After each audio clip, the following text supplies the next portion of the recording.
I want to turn to the lies coming out of the Harris-Walz campaign about Trump and the Minnesota riots, because one of the biggest strikes against Tim Walz is the way he handled them. He was governor of Minnesota in the post-George Floyd riots, and Minneapolis burned. The 3rd Precinct Police Department burned. They let it burn.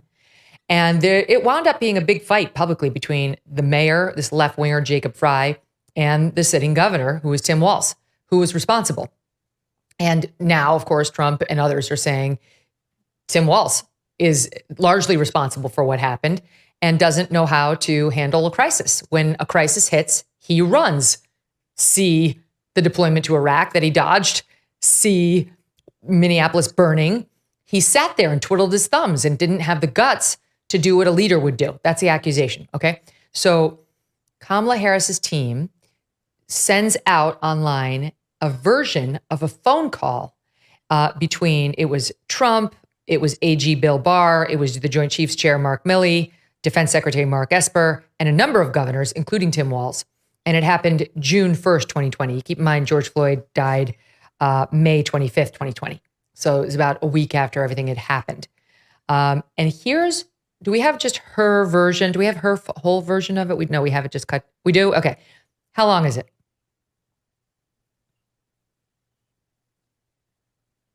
All right. Never. Yeah. Okay. It's not the full version. We're going to break it down. I'm going to play it for you in chunks, and then I'm going to play you the full actual version. Okay. So you can see what she did.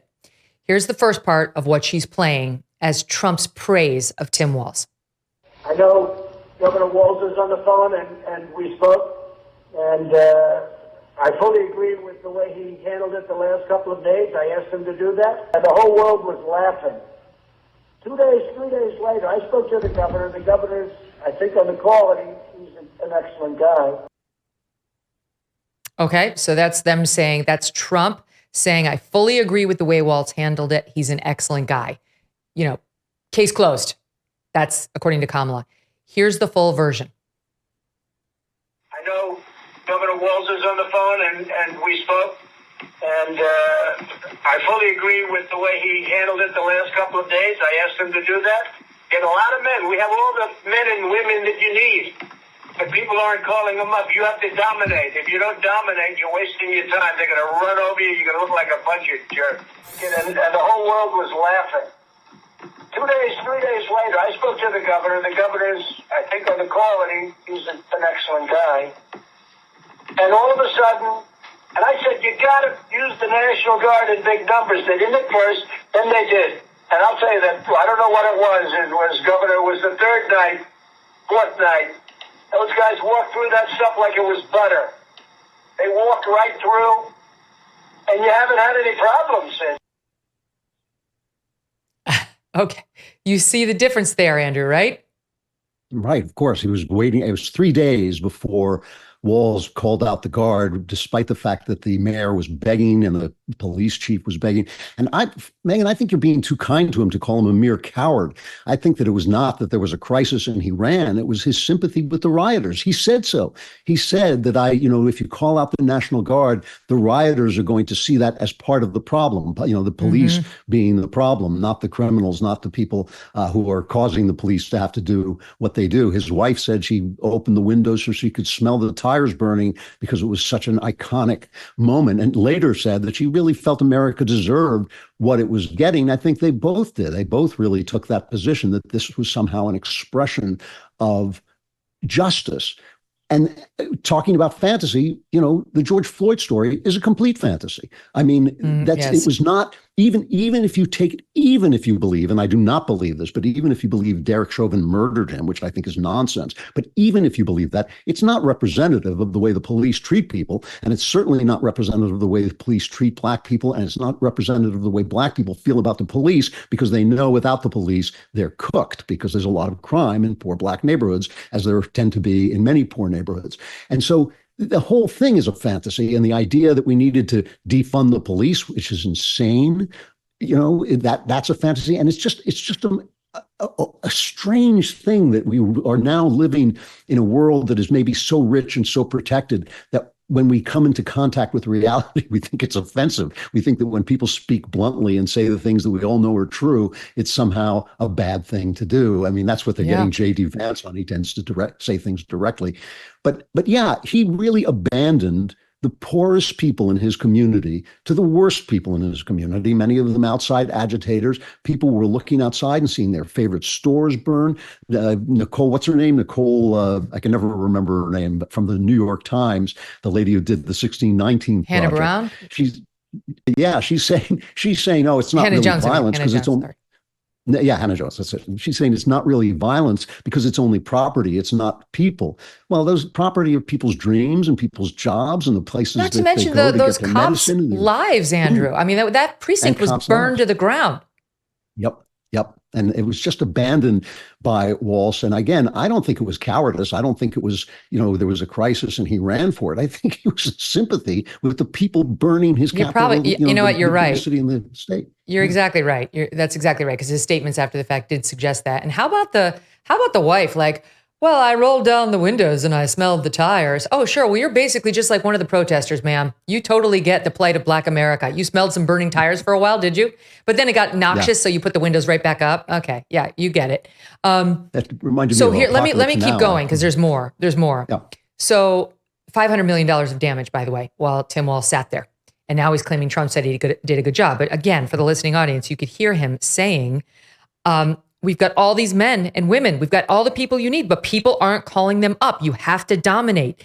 He's saying, and I said to Tim Walz, this is what he's saying. I said, you got to use the National Guard and take the numbers. And they didn't at first, then they did. And he said, I'll tell you, third night, fourth night, these guys, they walked through the stuff like it was butter, meaning the National Guard, when they finally got there, they walked right through and you haven't had any problems since. That's the context in which he's praising them. You sucked in the beginning. Then I talked to you and told you what to do, and you got better. Now here's version 2. Kamala Harris, in the same thing she's released, ostensibly showing how Trump loved Tim Walz and how he handled it, included this line. Tim is on the phone now, Tim Walz. Again, I was very happy with the last couple of days, Tim. You called up big numbers, and the big numbers knocked them out so fast it was like bowling pins. Our city is grieving and in pain. Okay, here's the full version. Tim is on the phone now, Tim Walz. Again, I was very happy with the last couple of days, Tim. You called up big numbers, and the big numbers knocked them out so fast it was like bowling pins. Is Tim there? Because I'd like to maybe have him explain the difference between the beginning and the end. And they're probably going to come back. Tim, are you there? I am. Thank you, Mr. President. I want to give a thank you to Secretary Esther and General Milley for your strategic guidance. Very helpful. Our city is grieving and in pain. And then just let me play you what happens right after that. It's not 20. 24 years in the Guard. So one thing I would say is that you could do is a lot of people don't understand who the National Guard is, and you need to get out there from a PR perspective and make sure that it's not seen as an occupying force, but it's their neighbors, school teachers, business owners, those types of things. That's a really effective message. Okay, good. I think that's a good idea. I must tell you, it got so bad a few nights ago that the people wouldn't have minded an occupying force. I wish we had an occupying force in there. But for some reason, I don't know what it is, governors don't like calling up a lot of the Guard. We have thousands and thousands of people waiting to be called up. Is that a correct statement, General? 350,000. We have 350,000 people, and they call up 200. Tim did that the first night, which wasn't successful. What happened is after that, he said, let's go. And I'll tell you, it was like magic. Can you believe how deceptively that call has been edited? The whole point of the call was Trump saying, you were screwing it up. Then you talked to me and my defense secretary. We told you to get the National Guard in there. By the way, then you didn't call them up in enough numbers. And only when you did things get better for you. And he's talking with the other governors saying, that's what you have to do. It has to be brute force in huge numbers, not brute force, but huge numbers in order to get the results that you want. And Kamala Harris has released that with just those little snippets of praise as if Trump endorsed Tim Walz's approach to this. You just got to get with the fantasy, Megyn. You're just striving for too much reality here. And I think it's going against the program. Also, I just want to add that Walz says to him, "Thank you for your guidance, Mr. President." Whereas later on, he made a speech saying the president had been unhelpful and he didn't know what he was talking about. And, I don't need your help and all that stuff. So it really is deceptive all the way down. Well, and let me just give you a little bit of the timeline because you mentioned it. All right, just to give you some color on this and why he was so grateful. You've got Monday, May 25th, George Floyd's killed. Tuesday, May 26th, the protests first break out. 1,500 businesses burned. Wednesday, May 27th. Okay, this is Wednesday, 2 days later. Second evening of unrest. That's when the Minneapolis mayor, Jacob Frey, first asked Walz, please deploy the National Guard at 6:29 p.m. Walz did not say yes. We've seen statements from Jacob Frey later saying Walz is hesitating. He didn't understand why. Hours later, the city's police chief submitted a written request for 600 troops, not responded to. And you've got Walz acknowledging this is an extremely dangerous situation, but he's not doing anything about it. So Minneapolis burns on the night of Wednesday, May 27th, and it had already been in trouble prior to that because that was the second evening. Now we get to the third day, May 28th, Thursday. Jacob Frey tweets, "Please, Minneapolis, we're asking for your help. Keep the peace tonight." His office follows up to Tim Walz. "Where are you? Where's our National Guard? We need help." Now he puts it in writing. "Please send in the National Guard. There's widespread looting and arson. They're going into night 3 of this." Thursday, finally, in the afternoon, 2:30, Walz signs an executive order activating the National Guard, saying he really wants to protect the peaceful demonstrators, the neighbors, and the small businesses. And then at 4:13 p.m., National Guard's Twitter account says we're ready and prepared. That same night, the third precinct burns. Walz only sent in 90. He only sent in 90 of the National Guardsmen. He had hundreds that he could have sent, and he didn't. Then Friday, Trump tweeted, "I can't stand back and watch this happen to a great American city, Minneapolis. A total lack of leadership. Either the very weak radical left mayor, Jacob Frey, gets his act together and bring the city under control, or I will send in the National Guard and get the job done right." Then he said, just spoke to Governor Tim Walz, told him that the military is with him all the way, any difficulty, and we will assume control. So that's reflected in what we would see a couple days later. He was talking to Walz saying, send in the damn National Guard. And now we do know that it wasn't Frey. It was Walz who was ignoring Jacob Frey and not sending the guard. And then Saturday, May 30th, Tim Walz finally activated the entire Minnesota National Guard. Trump had offered the use of active duty soldiers to assist. And then the next day, Monday, was Trump's call with those governors. I mean, it's just, let me just give you one other thing, and then I'm going to give you the floor. I've been talking too long. This is the media, rather than reading through the transcripts or this is not a secret call that we just got our hands on. The media's known about this call since 2020. Here's some of the write-ups.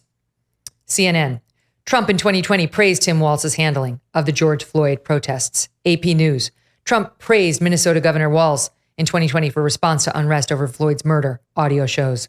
ABC, despite new criticism, Trump told Walz in 2020 he was very happy with his handling of George Floyd protests. The New Republic, newly leaked audio exposes how Trump truly feels about Kamala's VP. I could keep going. This is the game. This is how it goes. They make up the lies. They deceptively edit. They push the lies with the help of all of the mainstream media, all of them. And then it's up to people like you and me on shows like ours to try to set the record straight. Do you owe back taxes?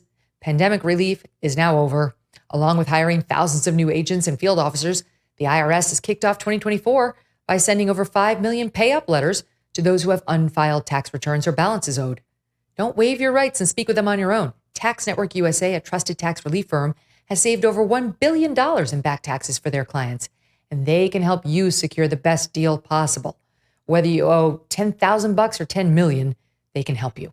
Whether it's business or personal taxes, even if you have the means to pay, or if you don't, if you're on a fixed income, They can help finally resolve your tax burdens once and for all. Call 1-800-245-6000 for a private free consultation or visit tnusa.com/Megyn.